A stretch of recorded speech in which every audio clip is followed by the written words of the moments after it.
Kita beralih ke berita selanjutnya. Di HUT Bayangkara, Kapolres Buru Maluku sebut 2 kasus besar telah diselesaikan. Polres Buru menggelar upacara peringatan Hari Bayangkara ke-78 dengan suasana yang penuh hikmat dan meriah pada Senin 1 Juli 2024. Upacara ini berlangsung di lapangan apel Polres Buru dan dipimpin langsung oleh Kapolres Buru AKBP Sulastri Sukijang. Peringatan Hari Bayangkara tahun ini terasa istimewa bagi Kapolres Buru, di mana selama ia menjabat beberapa bulan saja, Polres Buru telah menyelesaikan 2 kasus besar, diantaranya kasus pencurian emas sebesar 2,6 kg yang berlokasi di Masjid Al-Huda Kayeli, kedua pengamanan proyek strategis nasional berupa saluran udara tegangan tinggi. Ia mengungkapkan Tribuners, pelaksanaan proyek strategis nasional yang dilakukan selama 7 hari ini mendapat apresiasi dan dukungan penuh dari seluruh pihak. Peringatan Hari Bayangkara ini tidak hanya menjadi ajang untuk menghormati dan merayakan dedikasi kepolisian saja, tetapi juga menjadi momentum penting bagi Polres Buru dalam menunjukkan prestasi dan komitmen mereka terhadap keamanan dan pelayanan masyarakat.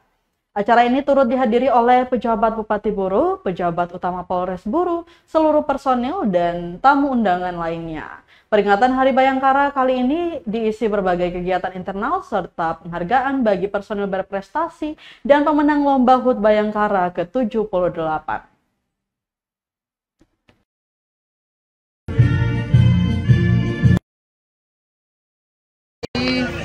Langkah-langkah keberhasilan Polres Buru di tahun 2024 semester dari Januari sampai Juli.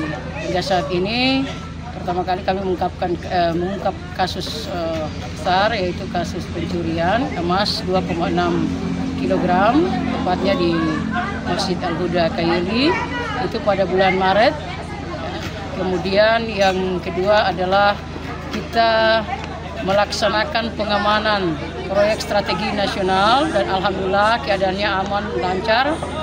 Ya, semua bisa mendukung proyek strategi nasional wilayah Kabupaten Buru dan Buru Selatan. Itu kita laksanakan kemarin pada hari Minggu dan alhamdulillah selesai pada Sabtu kemarin. Ya. Cukup. Download Tribun X sekarang, menghadirkan lokal menjadi Indonesia.